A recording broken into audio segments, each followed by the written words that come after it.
तो कैसे हैं आप सब लोग का स्वागत है आपके अपने YouTube चैनल जीएस घर में। हम सब लोग घटनाचक्र से भूगोल कर रहे हैं, वर्ल्ड ज्योग्राफी का। और आज जो होगा विश्व की प्रमुख बांध होगी और प्रवाल भित्ति होगा और वायुमंडल होगा, ये सब चीज़ होगी आज वर्ल्ड की। चलिए हम सब लोग डिस्कशन स्टार्ट करते हैं। सबसे पहले विश्व की प्रमुख बांध बताइए। बांध एक क्या है? अवरोध है जिसके द्वारा जल के प्रवाह को रोककर जलाशय का निर्माण किया जाता है। इस जलाशय के माध्यम से सिंचाई, जल विद्युत, पेयजल की आपूर्ति की जाती है।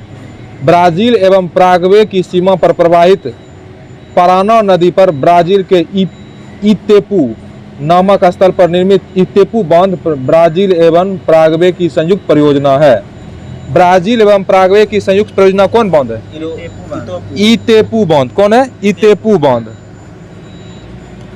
इसकी ऊंचाई 196 मीटर तथा लंबाई कितना है? 7919 मीटर। आसवन बांध अफ्रीका महाद्वीप के मिस्र देश में स्थित है। बताइए, पूछता है आसवन बांध कहाँ स्थित है? अफ्रीका महादेश के मिस्र में स्थित है। कौन? आसवन बांध। आसवन बांध कहाँ है? अफ्रीका महादेश के मिस्र में। इसका निर्माण नील नदी पर किया गया है। इससे सिंचाई हेतु नहरें निकाली गई और जल विद्युत भी उत्पन्न की जाती है। इसका निर्माण वर्ष 1960 में हुआ था। इसकी ऊंचाई 111 मीटर और चौड़ाई 3220 फीट है। हूबर बांध, जो कभी बोल्डर बांध के नाम से जाना जाता था, अमेरिका राज्य एरिजोना और नेवादा की सीमा के बीच कोलोराडो नदी के ब्लैक कैनियन पर अवस्थित है। बताइए, हूबर बांध कहाँ है? हूबर बांध अमेरिका में है, ठीक ना? अमेरिका राज्य के एरिजोना और नेवादा के सीमा के बीच कोलोराडो नदी के ब्लैक कैनियन के बीच अवस्थित है, ठीक है। अब देखिए करीबा बांध। बताइए, आसवन बांध कहाँ है? आसवन बांध दक्षिण अफ्रीका में। और हूबर बांध अमेरिका में। अब देखिए करीबा बांध। करीबा बांध जो विश्व के बड़े मानव निर्मित बांधों में से एक है। बताइए, विश्व के सबसे बड़े मानव निर्मित बांध? करीबा बांध। करीबा बांध जो जाम्बेजी नदी पर जाम्बिया और जिम्बाब्वे के मध्य सीमा पर बना है। कहाँ बना है? जाम्बेजी नदी पर जाम्बिया और जिम्बाब्वे के मध्य सीमा पर कौन बांध बना है? करीबा बांध, जो कि मानव निर्मित बांध है। मानव निर्मित बांध कौन है? करीबा बांध। अब देखिए नुरेक बांध। नुरेक बांध का निर्माण तजाकिस्तान में वक्स नदी पर किया गया है। बताइए, नुरेक बांध कहाँ है? तजाकिस्तान में। नुरेक बांध कहाँ है? तजाकिस्तान के वक्स नदी पर है, ठीक है। यह जो है ना बांध तजाकिस्तान की राजधानी दुशांबे से लेकर 25 किलोमीटर पूर्व की स्थिति में है। हाँ, इसकी ऊंचाई लगभग कितनी है? 300 मीटर है। अब देखिए ग्रेट कूली बांध। ग्रेट कूली बांध जो है संयुक्त राज्य अमेरिका में कोलंबिया नदी पर स्थित है। ग्रेट कूली बांध कहाँ है? संयुक्त राज्य अमेरिका में कोलोराडो नदी पर। कोलंबिया नदी पर। ग्रेट कूली बांध कहाँ है? कोलंबिया नदी पर। इसकी ऊंचाई 550 फीट। अब देखिए काहोरो बासा अफ्रीकी देश मोजाम्बिक में जाम्बेजी नदी पर अवस्थित है। काहोरो बासा कहाँ है? मोजाम्बिक में जाम्बेजी नदी पर अवस्थित। हाँ, और कुरोबे बांध जो है जापान में स्थित एक आर्क बांध है। कुरोबे बांध कैसा है? जापान में एक आर्क बांध है। कुरोबे बांध कैसा है? एक आर्क बांध है। यह कुरोबे नदी पर अवस्थित है। अब देखिए ओकोसोम्बो बांध। ओकोसोम्बो को वोल्टा बांध के नाम से भी जाना जाता है। यह बांध वोल्टा नदी पर घाना में स्थित है। अब देखिए ग्रांडे डिक्सेंस बांध स्विट्जरलैंड में डिक्सेंस नदी पर स्थित है। ग्रांडे डिक्सेंस बांध कहाँ है? स्विट्जरलैंड में। स्विट्जरलैंड में कौन बांध है? ग्रांडे डिक्सेंस बांध। अब देखिए इंगुरी बांध जॉर्जिया में इंगुरी नदी पर स्थित है। बताइए, इंगुरी बांध कहाँ है?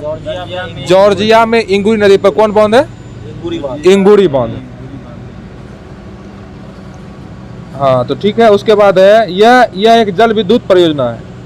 अब देखिए वोजेंट बांध इटली में वोजेंट नदी पर अवस्थित है। इसकी ऊंचाई 262 मीटर है। अब देखिए ओरेविले बांध संयुक्त राज्य अमेरिका में फीदर नदी पर स्थित है। ओरेविले बांध कहाँ है? ओरेविले बांध संयुक्त राज्य अमेरिका में फीदर नदी पर अवस्थित है। अब देखिए जियाओवान बांध का निर्माण चीन में मेकोंग नदी पर किया गया है। जियाओ बांध का निर्माण कहाँ?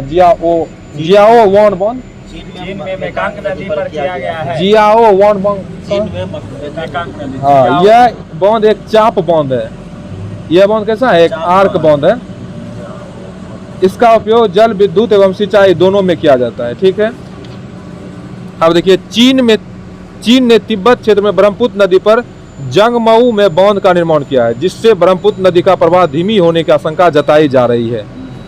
चीन की जियाओझुंग खाड़ी पर निर्मित 8 मार्गों वाला और 42.4 किलोमीटर लंबे विश्व की सबसे लंबे समुद्री पुल पर 30 जून 2011 को यातायात प्रारंभ हो गया। यह किंगदाओ और हुआंगदाओ शहरों को जोड़ता है। वर्तमान में विश्व का सबसे लंबा समुद्र सेतु गुआंगडोंग प्रांत के झूहाई में हांगकांग मकाओ को जोड़ने वाला सेतु है। बताइए, वर्तमान में विश्व का सबसे लंबा समुद्र सेतु गुआंगडोंग प्रांत में के झुआंग में हांगकांग मकाओ को जोड़ने वाला सेतु। हांगकांग और मकाओ को जोड़ने वाला जो सेतु है ना, विश्व का सबसे लंबा समुद्र सेतु है। यह सेतु जून 2018 में पूर्ण रूप से निर्मित हुआ। यह सेतु पर्ल नदी के डेल्टा पर समुद्र पार करके निर्मित किया गया है। यह जो 55 किलोमीटर लंबा सेतु है, जिसकी उद्घाटन 23 अक्टूबर 2018 को किया गया। 24 अक्टूबर 2018 से सभी लोगों के लिए प्रारंभ कर दिया गया।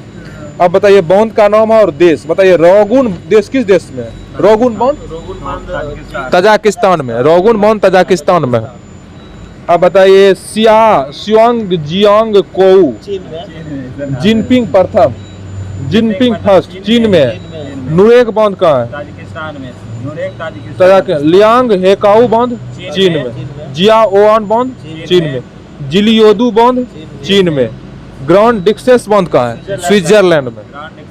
और बाई हेतौन बांध कहाँ है? चीन में। बख्तियारी बांध कहाँ है? ईरान में। दियारे भाषा बांध कहाँ है? पाकिस्तान में। इंगुड़ी बांध कहाँ है? जॉर्जिया में। और यूसुफ फेली बांध कहाँ है? तुर्की में।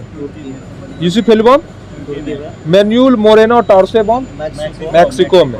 नियो झादू बांध चीन। और टीरी बांध कहाँ है? भारत में। तो बांध हो गया। अब इसका क्वेश्चन आंसर करते हैं। देखिए सबसे पहला IAS 1995 में पूछा हुआ ये क्वेश्चन है, पराना नदी पर निर्मित इतेपू बांध विश्व के सबसे बड़े बांधों में से एक है। निम्नलिखित में से कौन से 2 देशों की संयुक्त परियोजना है परामा नदी पर इतेपू बांध? ब्राजील और प्रागवे की। इसका सही आंसर हो जाएगा ब्राजील और प्रागवे। अब देखिए विश्व का सबसे लंबा समुद्र सेतु बनाया गया है कहाँ? जियाओझुंग खाड़ी पर। अब देखिए मिलान करने वाला दिया नदी और बांध। बताइए कोलोराडो नदी हुबर बांध पर। बताइए दामोदर नदी पर कौन बांध है? पचेत हिल। नील नदी पर कौन बांध है? आसवान बांध। और जाम्बेजी नदी पर करीबा बांध। ये दोनों बहुत पूछता है। नील नदी पर कौन है? आसवान। और जाम्बेजी नदी पर करीबा बांध है। बताइए करीबा बांध किस निर्मित है? जाम्बेजी नदी पर। आसवान उच्च बांध स्थित है। बताइए ये मिस्र में है। मिस्र में। आसवान जो है नील नदी पर मिस्र में। ठीक है, देखिए जहां चीन ने ब्रह्मपुत्र नदी पर नवंबर 2010 में एक बांध निर्माण करना प्रारंभ किया, वह स्थल है। बताइए क्या कौन स्थल है? जांगमऊ। क्या है? जांगमऊ। बताइए निम्नलिखित में से कौन सुमेलित नहीं है? ऑप्शन 1 नंबर में ग्रैंड कूली कोलंबिया, ये तो सही है। हुबर टेनेसी, ये गलत है। हुबर कहाँ है? हुबर जो है ना आपका बलाडा में है। हाँ, ये जो हुबर जो है ना कौन नदी पर है? कौन नदी पर है?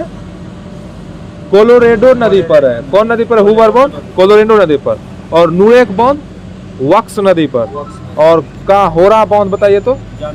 जाम्बेजी नदी पर। इस तरह से इसका हो गया। हम सब लोग पढ़ते हैं प्रवाल भित्ति। देखिए अंतः सागरीय रूप में प्रवाल भित्तियों को अधिक जैव विविधता के कारण सामुद्रिक वर्षा बंध कहा जाता है।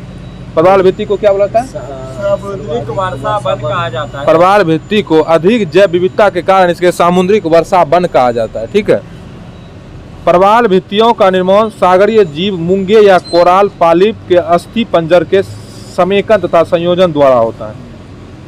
मतलब मूंगा का जो है संयोजन या मतलब कि संयोजन द्वारा होता है।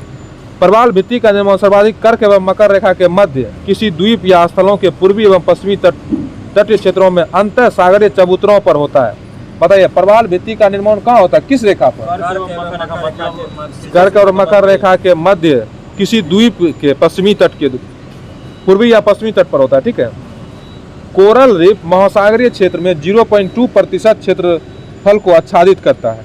बताइए कोरल रीफ जो है ना कितना प्रतिशत आच्छादित करता है? 2% लेकिन कुछ समुद्री प्रजातियों का कम से कम 25% भाग यहीं प्राप्त होता है। जंतु प्रवाल जिसे पॉलिप कहते हैं अपने द्वारा बनाई गई चूने की खोल में रहता है।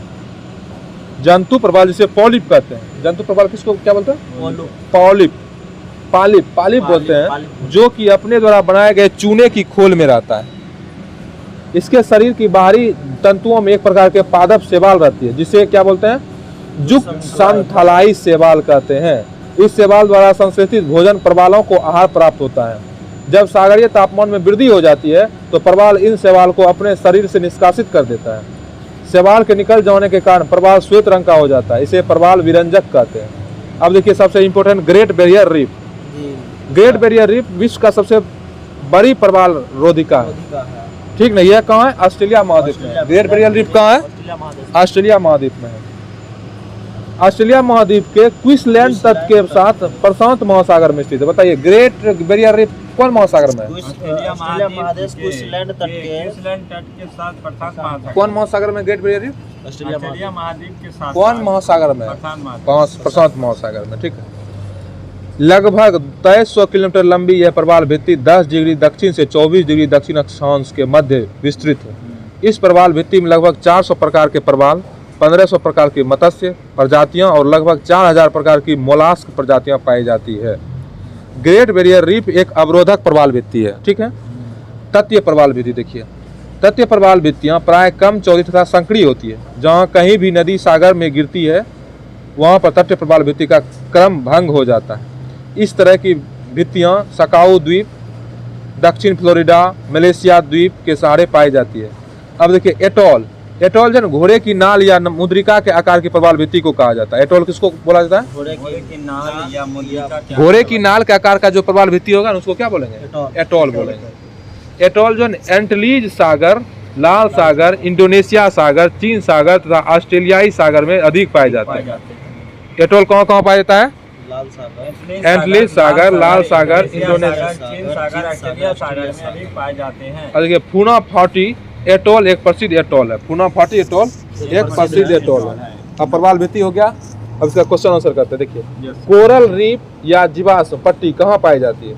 कर्क व मकर रेखा के बीच तटीय क्षेत्र कहाँ पाई जाती है? कर्क व मकर रेखा के तटीय ग्रेट बैरियर रीफ है। रीफ या जीवाश्म। बताइए ग्रेट बैरियर रीफ है ऑस्ट्रेलिया के निकट, ऑस्ट्रेलिया के निकट एक क्या है? प्रवाल भित्ति है।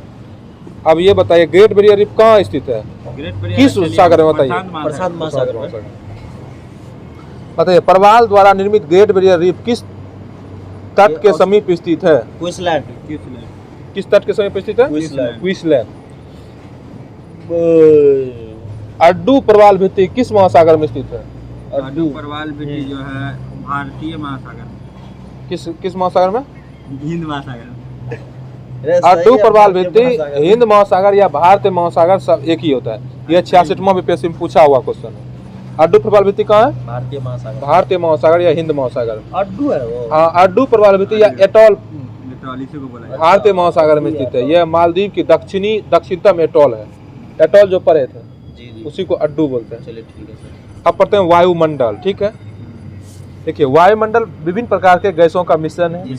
इनमें मनुष्य एवं जंतुओं के जीवन के लिए आवश्यक गैस जैसे ऑक्सीजन तथा पौधे के जीवन के लिए कार्बन डाइऑक्साइड पाई जाता है। वायुमंडल के संगठन में कई गैसों का योगदान होता है जिसमें से लगभग 99% भाग केवल नाइट्रोजन और ऑक्सीजन का है। 99% भाग केवल नाइट्रोजन और ऑक्सीजन का है। शेष लगभग 1% भाग में कौन कौन होता है?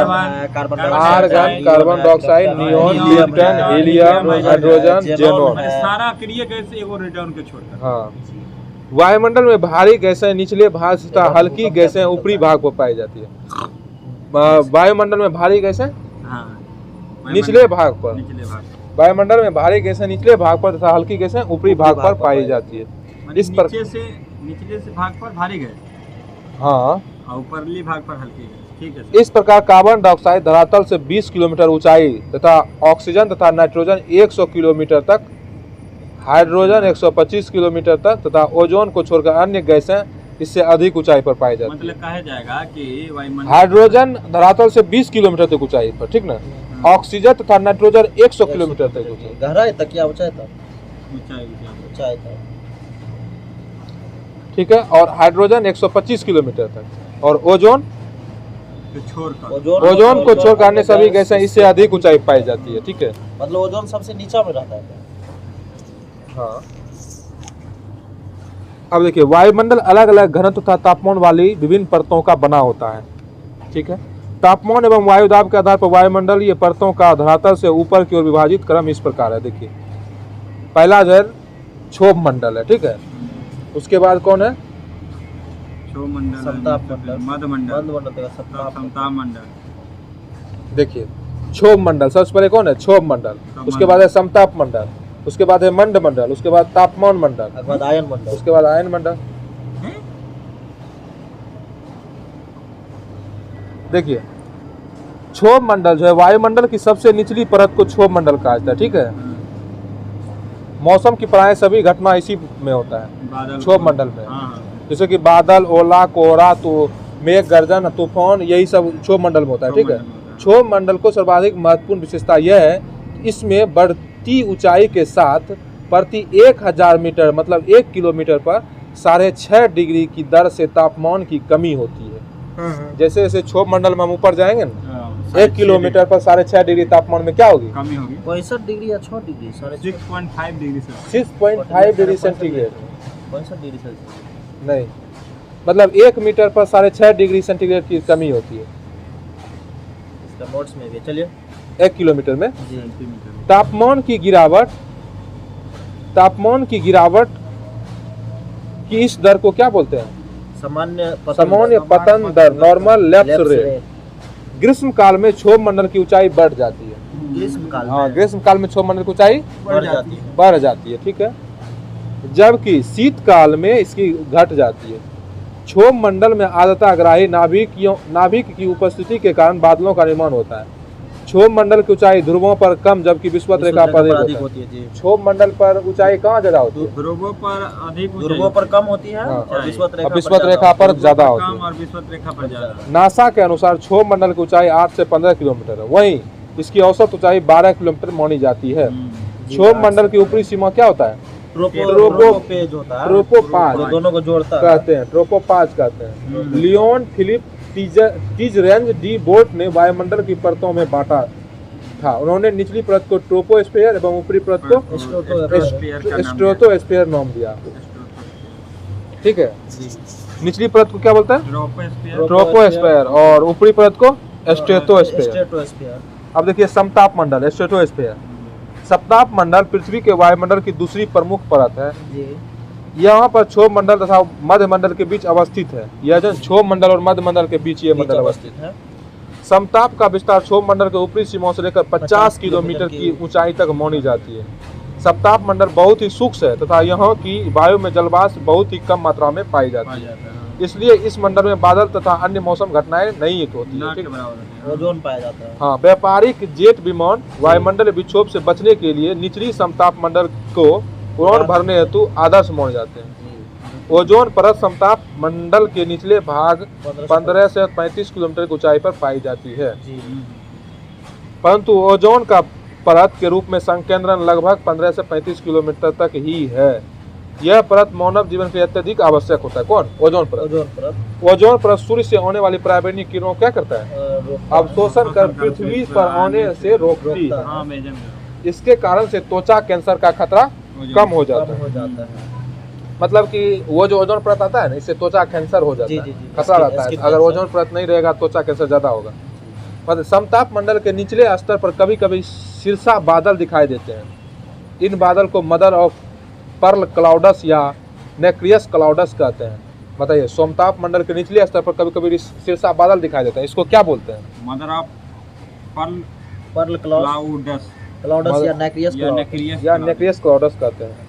समताप की ऊपरी सीमा को समताप के ऊपरी सीमा को सेंट्रोटोपस कहते हैं। स्ट्रेटोपाज कहते हैं। समताप की टोपाज कहते हैं। हाँ, समताप की ऊपरी सीमा को क्या बोलते हैं? स्ट्रेटोपाज स्ट्रेटोपाज कहते हैं। ठीक है, स्ट्रेटोपॉज स्ट्रेटोपाज, स्ट्रेटोपॉज हाँ स्ट्रेटोपाज कहते हैं। ठीक है, टोपाज अब देखिए मध्य मंडल मीसोस्फीयर। ठीक है, मीजोस्फीयर मीजोस्फीयर वायुमंडल का विस्तार धरातल से लगभग 50 से 80 किलोमीटर की ऊंचाई। मध्य मंडल का विस्तार कहाँ है? 50 से 80 किलोमीटर की ऊंचाई। इस मंडल में नॉक्टिलुसेंट बादलों अथवा नशादीप्त बादलों का ध्रुवों के ऊपर गर्मियों में दर्शन होता है।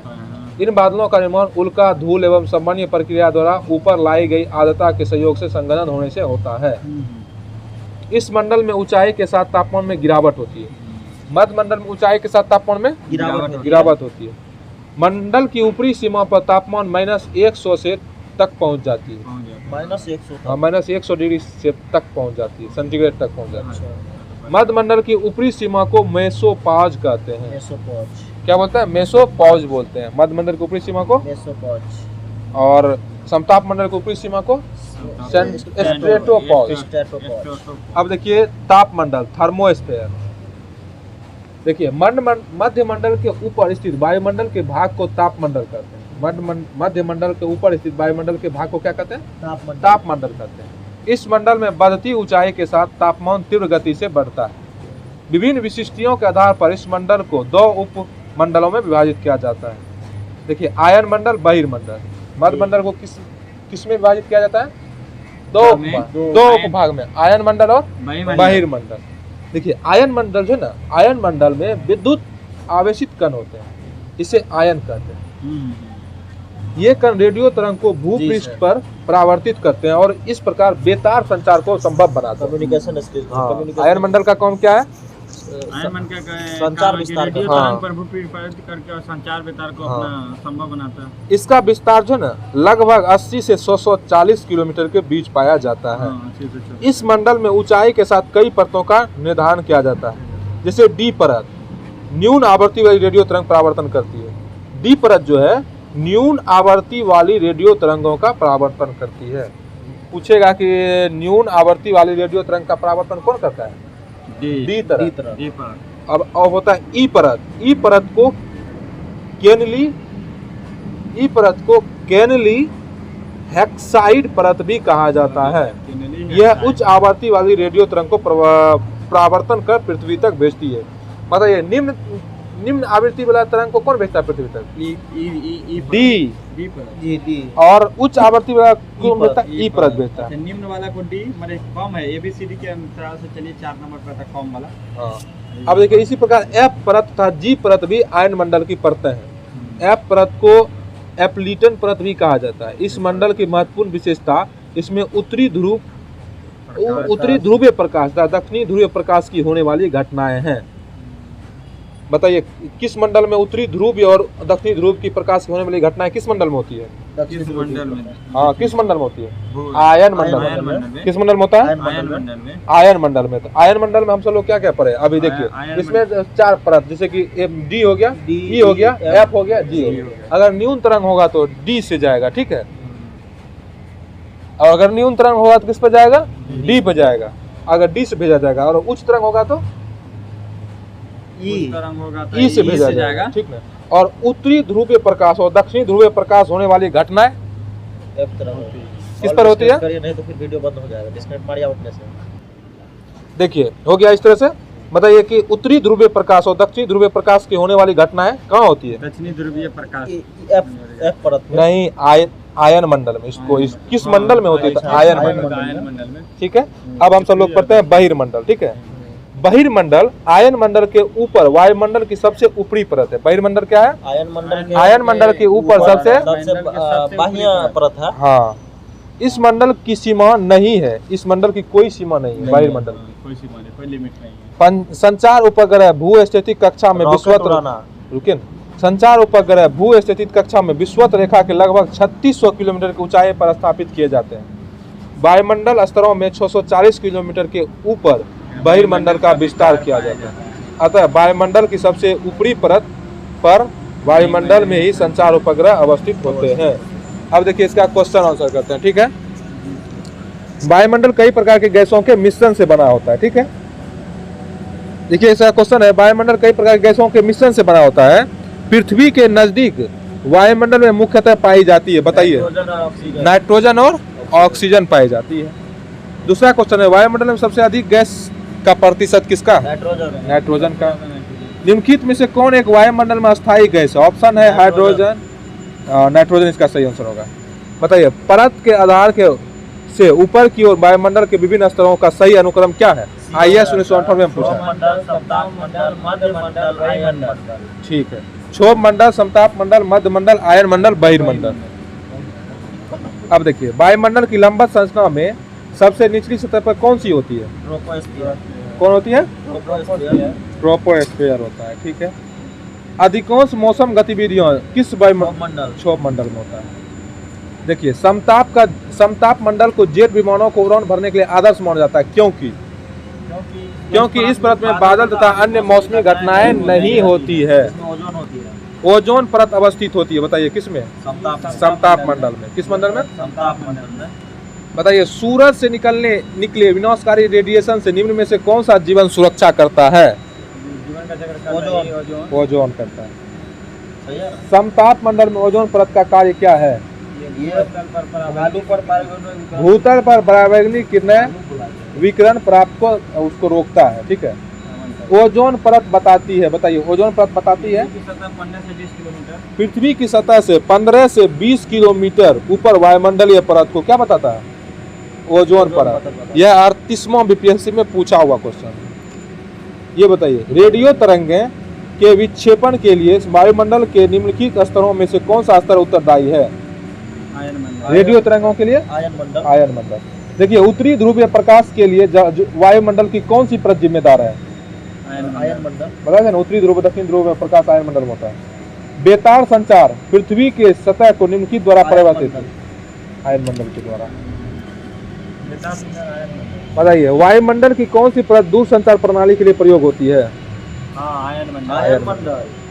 ये सब तो वही है। अब देखिए, सूर्याताप एवं तापमान, ये भी थोड़ा सा इम्पोर्टेंट है। सूर्य कैसे गर्म होते हैं? हाँ, सूर्यताप और तापमान, सूर्यताप एवं तापमान। अब देखिए, वायुमंडल तथा पृथ्वी की सतह की ऊष्मा का प्रदान सूर्य से है। सुनिए, वायुमंडल तथा पृथ्वी की सतह की ऊष्मा का प्रधान स्रोत क्या है? सूर्य। क्या हुआ आपको? सूर्य। अच्छा बैठिए ना, ऐसे क्या? पृथ्वी के पृष्ठ पर प्राप्त होने वाली ऊर्जा का अधिकतम भाग लघु तरंगदैर्घ्य के रूप में आता है। पृथ्वी के पृष्ठ पर प्राप्त होने वाली ऊर्जा का अधिकतम भाग लघु तरंगदैर्घ्य के रूप में आता है। अतः पृथ्वी को सूर्य से प्राप्त होने वाली लघु तरंगदैर्घ्य सौर ऊर्जा को आगामी सौर विकिरण या सूर्याताप कहते हैं। सूर्य की बाह्य सतह से निकलने वाली ऊर्जा प्राय स्थिर रहती है। सूर्य की बाह्य सतह से निकलने वाली ऊर्जा प्राय कैसी रहती है? स्थिर रहती है। इस तरह पृथ्वी की सतह के प्रति इकाई क्षेत्रफल पर सूर्य से प्राप्त ऊर्जा प्राय कैसी होती है? स्थिर होती है। इसे सौरिक स्थिरांक कहते हैं। Solar constant. बताइए, सूर्य की ऊर्जा का स्रोत सूर्य का आंतरिक भाग है। सूर्य की ऊर्जा का स्रोत क्या है? आंतरिक भाग है, जिसमें अत्यधिक दबाव एवं उच्च तापमान तथा नाभिक के संलयन के कारण हाइड्रोजन का हीलियम में रूपांतरित होता है। मतलब सूर्य की ऊर्जा का स्रोत क्या है? नाभिक के संलयन है। ठीक है। इसमें क्या होता है? हाइड्रोजन का हीलियम में रूपांतरण होता है, जिस कारण ऊष्मा का जनन होता है, जिस कारण ऊष्मा का निर्माण होता है। ठीक है। नाभिकीय संलयन जो है ना, इसमें हाइड्रोजन बम भी आ जाता है। हाँ। अच्छा, ये बताइए, सूर्याताप का वितरण। सूर्यताप का वितरण जो है सामान्य रूप में धरातल पर पूर्व प्राप्त सूर्याताप की मात्रा भूमध्य रेखा से ध्रुवों की ओर कम होती जाती है, परंतु प्रत्येक अक्षांश पर प्राप्त सूर्याताप की मात्रा में भी कलिक परिवर्तन होते हैं। सूर्य की उत्तरायण एवं दक्षायन की स्थिति के कारण अत्यधिक सूर्याताप क्षेत्र भूमध्य रेखा के दोनों ओर खिसकता रहता है। भूमध्य रेखा के दोनों ओर मतलब ज्यादा सूर्याताप होता है। अधिकतम सूर्याताप प्राप्त करने वाली ताप अक्षांश रेखा भूमध्य रेखा पर न होकर 20 डिग्री उत्तरी अक्षांश पर स्थित है। सबसे ज्यादा सूर्यताप कहाँ होता है? भूमध्य रेखा पर नहीं होता है, भूमध्य रेखा से 20 डिग्री उत्तरी अक्षांश पर होता है। ठीक ना। अब देखिए, सूर्यताप के वितरण को प्रभावित करने वाला कारक। सूर्यताप की किरणों का सापेक्ष तिरछापन। ठीक है। तिरछापन। तिरछापन, अच्छा। अगर तिरछापन रहेगा सूर्य ताप को अति करेगा ही ना, सही। प्रभावित करेगा। पृथ्वी के गोलाकार रूप के कारण सूर्य की किरणें सर्वत्र समान कोण पर नहीं पड़ता है। सूर्य की तिरछी किरणों द्वारा सौरिक ऊर्जा का क्षय लंबवत या किरणों की सीधी। अपेक्षा अधिक होने से सूर्याताप कम प्राप्त होता कम है। प्राप्त होता हाँ, मतलब सीधा से सीधा रहेगा ज्यादा, अगर लंबवत पड़ेगा तो कम कम सूर्य होगा। मतलब अति होगा। सूर्य के प्रकाश की अवधि जितनी अधिक होगी सूर्याताप की मात्रा उतनी ही अधिक होगी। है। जी सर। सूर्य की प्रकाश की अवधि जितना अधिक होगा सूर्याताप की मात्रा ज्यादा होगी। उतना ही होगा। अब देखिए सौर कलंक। जब सौर कलंक की संख्या में वृद्धि होती है, अर्थात सौर कलंक क्रिया बढ़ती है, तो सूर्य से विकिरण में वृद्धि होती है तथा धरातल पर प्राप्त होने वाले सूर्याताप की मात्रा बढ़ जाती है। बताइए सौर कलंक जब ज्यादा होगा तो क्या होगा? वृद्धि होगा तो तो सूर्यताप की मात्रा में भी वृद्धि वृद्धि होगी होगा। और धरातल पर प्राप्त होने वाली सूर्याताप की मात्रा बढ़ जाएगी जाएगी। अगर सौर कलंक ज्यादा होगा। हाँ। अब देखिए वायुमंडल का प्रभाव। वो सौरिक विकिरण तरंगों का पृथ्वी के सतह तक पहुंचने के लिए पृथ्वी के वायुमंडल से होकर गुजरना पड़ता है। परिणाम स्वरूप सौरिक ऊर्जा के कुछ भाग परावर्तन, विसरण, अवशोषण, प्रकीर्णन आदि प्रक्रियाओं द्वारा मार्ग में ही नष्ट हो जाता है। मतलब कि कुछ जो है ना इसका सौर्यताप मार्ग में ही नष्ट हो जाता है, जैसे कि परावर्तन हो गया, विसरण हो गया, अवशोषण हो गया, प्रकीर्णन के कारण मार्ग में ही नष्ट होता है, जिस कारण धरातल पर सूर्यताप की मात्रा कम हो जाती है। ठीक है। अब देखिए किसी भी वस्तु की सतह पहुंचने वाला विकिरण के जितने भाग का परावर्तन होता है उसे एल्बिडो कहते हैं। 35%। बताइए किसी भी वस्तु की सतह पर पहुंचने वाला विकिरण मतलब ऊर्जा के जितने भाग का परिवर्तन होता है उसे क्या कहते हैं? एल्बिडो कहते हैं। एल्बिडो कहते हैं। 30 से 35%। पृथ्वी का औसत एल्बिडो कितना होता है? 30 से 35%। लेकिन एग्जैक्टली 35% आता है। जबकि पृथ्वी तल पर सर्वाधिक एल्बिडो नवपात हिम से आच्छादित भूमि का है। पृथ्वी तल पर सर्वाधिक एल्बिडो कहाँ होता है? नवपात हिम से आच्छादित भूमि जो 75 से 95% होता है। मरुस्थल का एल्बिडो 20 से 30%। धान का फसल युक्त भूमि का एल्बिडो कितना होता है? 3 से 15%। तथा प्रेरी भूमि का एल्बिडो कितना होता है? 10 से 20%। क्या लिखा हुआ है? धूल कणों तथा जल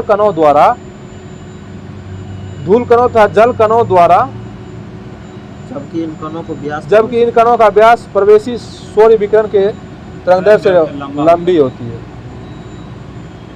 धूल कणों तथा जल कणों के द्वारा विद्युत चुंबक के लघु तरंग सौरिक विकिरण के प्रकीर्णन को विस्तृत परावर्तन कहा जाता है। धूलि कणों तथा जल कणों द्वारा विद्युत चुंबक के लघु तरंग सौरिक विकिरण के प्रकीर्णन को क्या कहते हैं? विस्तृत परावर्तन कहा जाता है। सूर्य के प्रवेशी विकिरण ऊर्जा के कुछ भाग को किसी तत्व या विद्युत द्वारा अपने में आत्मसात करने तथा उसे उष्मा ऊर्जा में बदलने की प्रक्रिया को क्या बोलते हैं?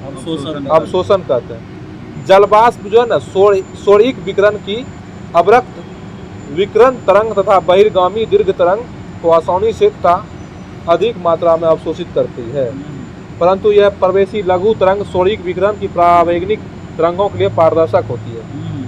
तरंग उनका अवशोषण नहीं कर पाता है। बताइए मेघ ये रातों में वायुमंडल में जलवाष्प की मात्रा साफ रातों का अपेक्षा अधिक होती है। मेघ जिस रात में होती है उसमें जलवाष्प की मात्रा साफ की अपेक्षा ज्यादा होती है, कम होती है? ज्यादा होती है। बहिर्गामी पार्थिव विकिरण को जलवाष्प अवशोषित करता है, फलस्वरूप मेघ रातों में अपेक्षाकृत अधिक गर्मी महसूस होती है। इसके अतिरिक्त साफ रातों में वायुमंडल में जलवाष्प की कमी के कारण रात्रि के समय पार्थिव विकिरण आसानी से शून्य में चला जाता है और साफ रातों में ठंडी महसूस होती है। वायुमंडल में स्थित कणिकीय पदार्थों धूल कण तथा गैसों के अणुओं द्वारा प्रवेशी सौरिक विकिरण के कुछ भाग का विभिन्न दिशाओं में विसरण तथा उनके विखराव की प्रक्रिया को प्रकीर्णन कहा जाता है। प्रकीर्णन प्रक्रिया कहते हैं। अब देखिए ऊष्मा budget, heat budget, energy balance. सूर्य से पृथ्वी एवं उसके वायुमंडल की ओर होने वाले विकिरण को प्रवेशी लघु तरंग सौरिक विकिरण कहते हैं। सूर्य से पृथ्वी एवं उसके वायुमंडल की ओर होने वाले विकिरण को क्या बोलते हैं? प्रवेशी लघु तरंग सौरिक विकिरण कहते हैं। जबकि पृथ्वी से वायुमंडल में होने वाली विकिरण को बहिर्गामी दीर्घ तथा पार्थिव विकिरण कहा जाता है। मतलब सूर्य से जो विकिरण आता है इसमें और इससे जो गर्म होता है उसको बोलते हैं प्रवेशी विकिरण। परवेश और अगर पृथ्वी से जो वायुमंडल में जाता है उसको क्या बोलते हैं? बहिर्गामी। बहिर्गामी पृथ्वी एवं वायुमंडल का ऊष्मा बजट जो वायुमंडल तथा पृथ्वी की सतह द्वारा प्राप्त सौरिक विकिरण एवं पृथ्वी की सतह तथा वायुमंडल द्वारा ऊर्जा के क्षय का विवरण है। इसे पृथ्वी एवं वायुमंडल का ऊर्जा संतुलन कहा जाता है। अब देखिए जीटी त्रिवार्ता के अनुसार ऊष्मा बजट। देखिए प्रवेशी लघु तरंग सौरिक विकिरण तथा पृथ्वी एवं वायुमंडल का ऊष्मा बजट। पृथ्वी अपनी ऊर्जा का अधिकांश भाग सूर्य से लघु तरंग सौरिक विकिरण के साथ सौरिक विकिरण के माध्यम से प्राप्त करती है।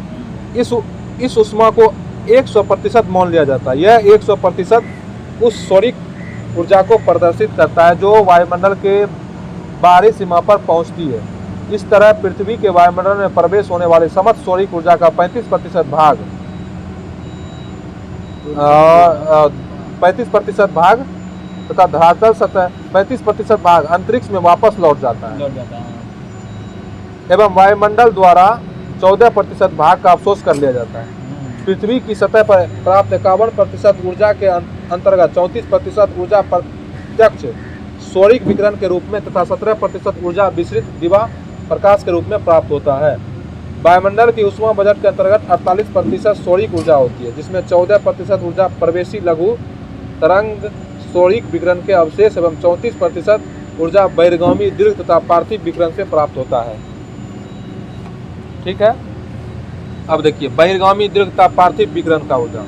पृथ्वी भी अपनी सतह से दीर्घ तरंग के माध्यम से वायुमंडल में ऊर्जा का विकिरण करती है। पृथ्वी भी क्या करती है? वायुमंडल में ऊर्जा का विकिरण करती है। इसी को बहिर्गामी दीर्घ तरंग बोलते हैं। पृथ्वी से होने वाली पार्थिव विकिरण को प्रभावी विकिरण कहा जाता है। पृथ्वी द्वारा सूर्य से प्राप्त 51% ऊर्जा में से 23% ऊर्जा को धरातलीय सतह से दीर्घ तरंग विकिरण के रूप में वायुमंडल में लौटा दिया जाता है। इस 23% विकिरण में से 6% ऊर्जा का वायुमंडल द्वारा अवशोषण कर लिया जाता है तथा 17% ऊर्जा सीधे शून्य में चली जाती है।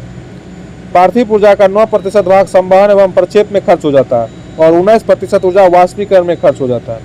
यह ऊर्जा संघनन के बाद संघनन की गुप्त ऊष्मा के रूप में वायुमंडल को प्राप्त हो जाती है। इस तरह वायुमंडल द्वारा सूर्य से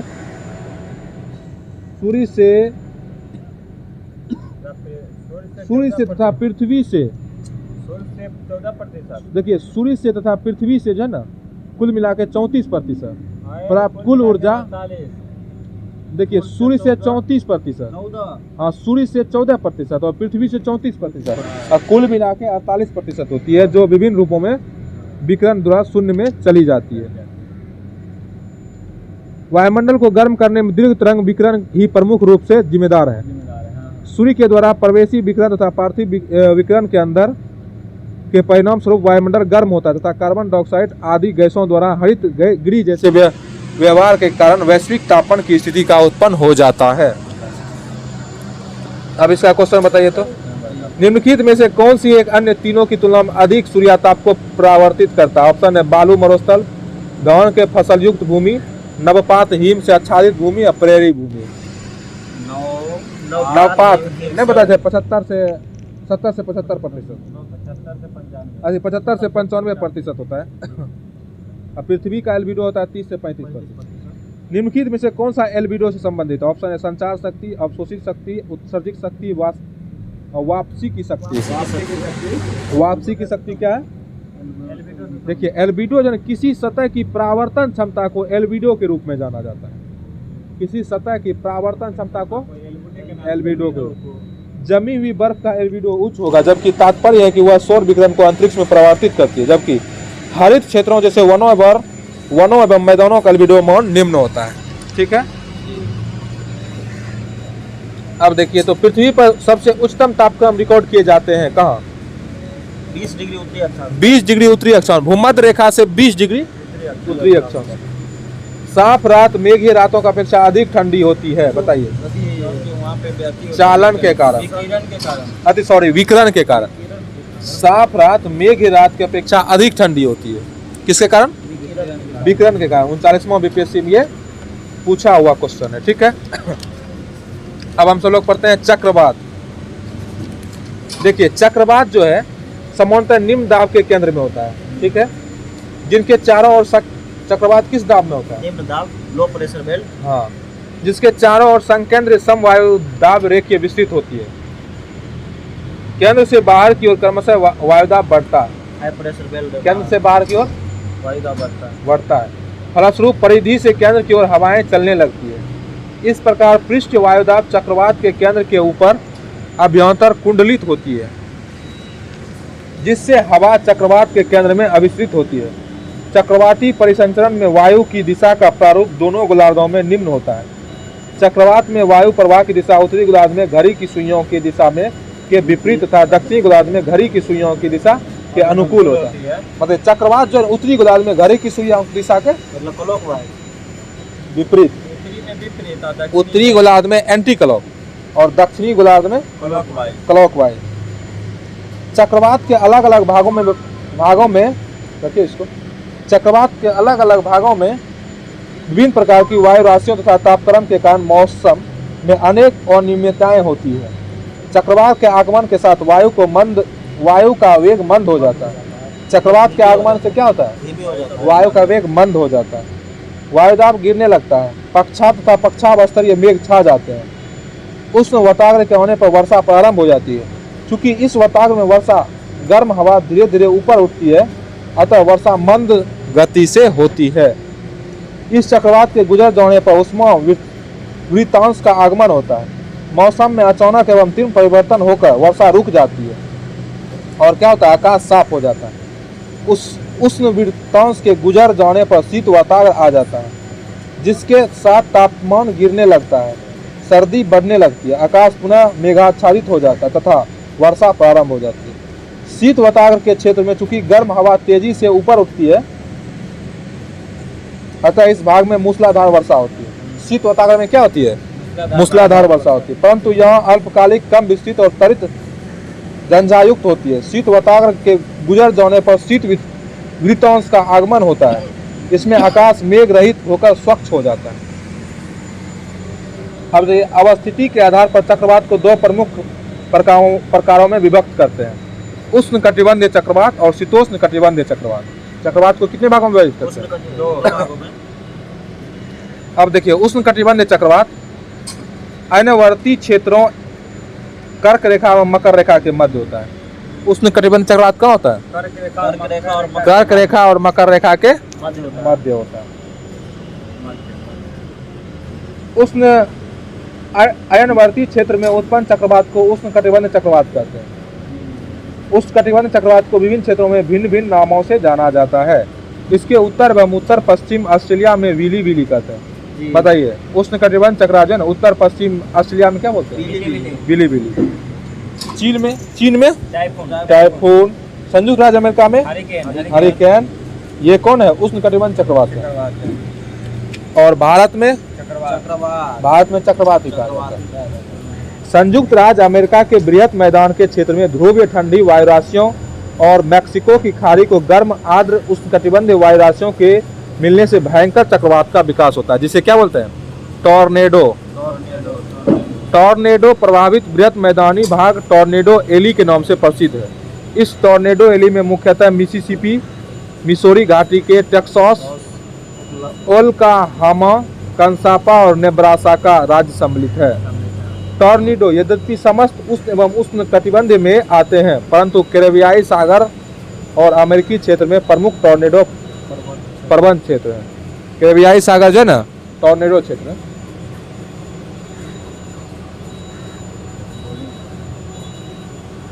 हाँ, बताइए। फुजीटा स्केल का प्रयोग टॉर्नेडो का तीव्रता मापने के लिए किया जाता है।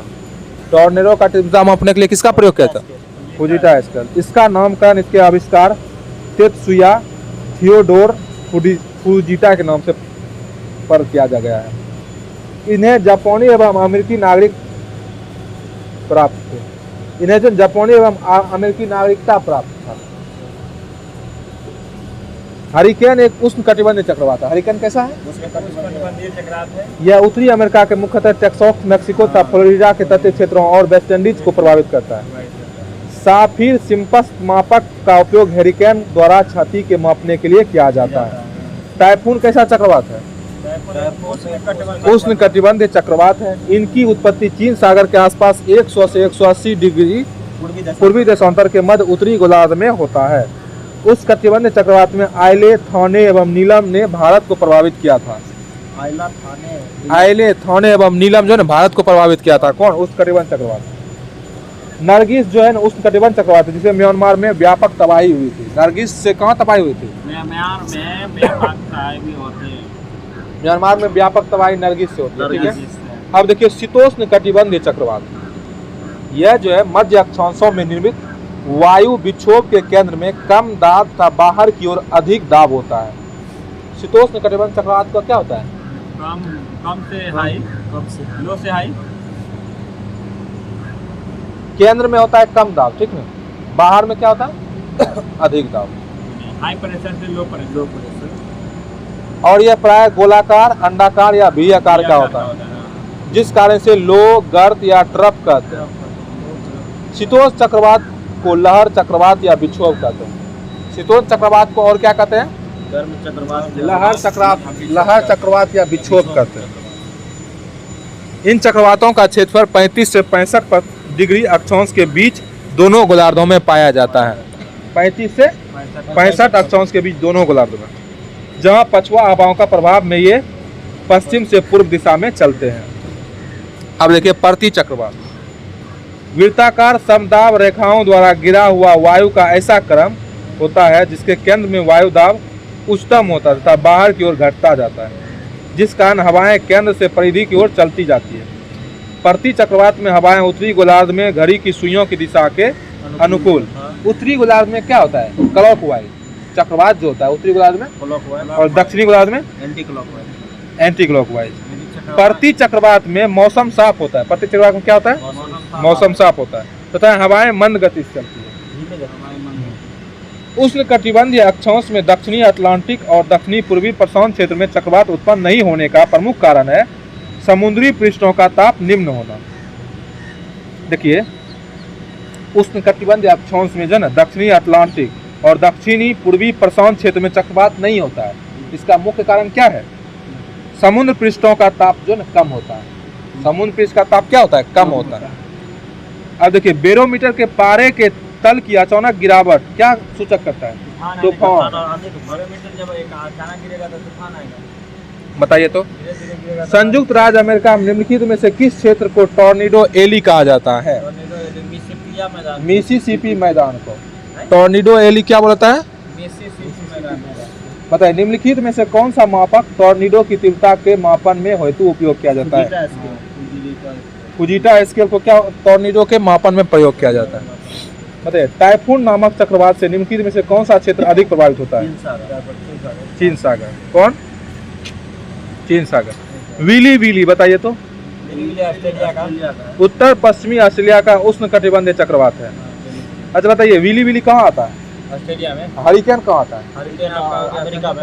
और टाइफून चीन में। और बागियो कहाँ आता है?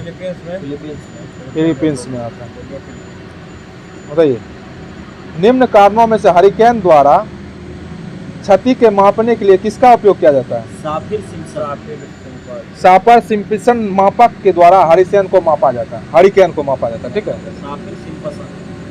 बैरोमीटर में पारे की तल का अचानक गिरावट तूफान का चक्रवात में से किसने भारत को प्रभावित नहीं किया है? नरगिस। आयला, नरगिस, थौने और नीलम। नरगिस को इसको प्रभावित म्यांमार को। बताइए उष्ण कटिबंधीय अक्षांश में दक्षिणी अटलांटिक और दक्षिणी पूर्वी प्रशांत क्षेत्रों में चक्रवात उत्पन्न नहीं होता है। इसका क्या कारण है? समुद्री पृष्ठों का ताप निम्न होना। ये आइए 2015 में क्वेश्चन पूछा हुआ है। अब देखिए आर्द्रता पढ़ते हैं। ठीक है, क्या पढ़ते हैं? आर्द्रता। वायुमंडल में उपलब्ध जल का गैसीय रूप ही वायुमंडल की आर्द्रता है। वायुमंडल में उपलब्ध जलवाष्प की मात्रा क्या होती है? आर्द्रता है। यह आर्द्रता पृथ्वी से वाष्पीकरण के विभिन्न रूपों से वायुमंडल में पहुंचती है। जल को वाष्प या गैस में परिवर्तन होने के लिए उष्मा के रूप में ऊर्जा की आवश्यकता होती है, जिसे गुप्त उष्मा भी कहा जाता है। ग्रीष्म काल में जब मौसम उमस वाला होता है तब आर्द्रता उष्मा का अनुभव होता है। ठीक है। किसी निश्चित तापमान पर वायु में निश्चित आयतन पर अधिकतम नमी धारण करने की क्षमता को वायु की आर्द्रता सामर्थ्य कहते हैं। वायु का तापमान जितना अधिक होगा नमी धारण करने की क्षमता ही उतनी अधिक होगी। वायु का तापमान जितना अधिक होगा उसमें नमी की क्षमता नमी धारण करने की क्षमता उसमें अधिक होगी। नमी की मात्रा बढ़ते अक्षांश के अनुसार घटती जाती है, अर्थात उष्णतर कटिबंध में नमी की प्रतिशत कितनी होती है 2.6 और मध्य अक्षांश में 50 डिग्री पर नमी की प्रतिशत 0.9 तथा 70 डिग्री अक्षांश से ऊपर नमी का प्रतिशत 0.2 रह जाता है। धरातल से केवल 5 किलोमीटर की ऊंचाई तक ही वायुमंडल में समस्त नमी का 90% संचित रहता है। ठीक है, बताइए, धरातल से केवल 5 किलोमीटर की ऊंचाई तक ही वायुमंडल में समस्त नमी का 90% क्या होता है संचित रहता है। वायु के निश्चित आयतन पर उसमें उपस्थित कुल नमी की मात्रा को आर्द्रता कहते हैं। यह आर्द्रता वायु के निश्चित आयतन पर जलवाष्प के भार को प्रदर्शित करती है। इसे ग्रेन प्रति घन फुट में तथा ग्राम प्रति घन मीटर में प्रदर्शित करते हैं। ठीक है, बताइए वायु क्या देते हैं? अरे छोड़िए, यह आर्द्रता वायु के निश्चित आयतन पर जलवाष्प को प्रदर्शित करता है। इसे किसमें नापा जाता है बताइए? घन फुट में या ग्राम प्रति मीटर क्यूब में। किसी निश्चित तापमान पर निश्चित आयतन वाली हवा की निरपेक्ष आर्द्रता तथा उसकी आर्द्रता सामर्थ्य के अनुपात को सापेक्षिक आर्द्रता कहते हैं। सापेक्षिक आर्द्रता और आर्द्रता समाज को अनुपात को, हाँ देखिए, सापेक्षिक आर्द्रता बराबर सूत्र क्या होता है? निरपेक्ष आर्द्रता बट आर्द्रता सामर्थ्य गुना 100। 1 किलोग्राम आर्द्र वायु में मौजूद ग्राम इकाई में जलवाष्प के सकल द्रव्यमान को विशिष्ट आर्द्रता कहते हैं। 1 किलोग्राम आर्द्र वायु में मौजूद ग्राम इकाई में जलवाष्प के सकल द्रव्यमान को क्या बोलते हैं? विशिष्ट आर्द्रता। इस प्रकार विशिष्ट आर्द्रता निश्चित आयतन वाली आर्द्रता हवा में वर्तमान वास्तविक नमी की भार या मात्रा को दर्शाती है। भूमध्य रेखा से ध्रुवों की ओर निरपेक्ष आर्द्रता में कमी आती है। सागरों पर निरपेक्ष आर्द्रता अधिक तथा महाद्वीपों पर कम होती है। इसी प्रकार ग्रीष्म ऋतु में निरपेक्ष आर्द्रता अधिक और शीत ऋतु में कम होती है। ग्रीष्म ऋतु में निरपेक्ष आर्द्रता अधिक और शीत ऋतु में कम होती है। इसका क्वेश्चन आंसर कर लेते हैं। क्या बोले? महाद्वीप वाला था ना जी, आर्द्रता महाद्वीप में क्या होता है? कम होता है। ग्रीष्म ऋतु में निरपेक्ष आर्द्रता अधिक और शीत ऋतु में कम होता है। अच्छा बताइए इसका क्वेश्चन। ग्रीष्म काल में आर्द्र ऊष्मा का अनुभव होता है जब मौसम क्या होगा? ऊष्म वाला होता है। ठीक ना? आर्द्रता परिणाम है आर्द्रता परिणाम हवा में नमी की उपस्थिति का। इस तरह से हम सब लोग आज इतना ही रहने देते हैं। कल जो होगा वायुदाब होगा, उसके बाद बादल होगा। तो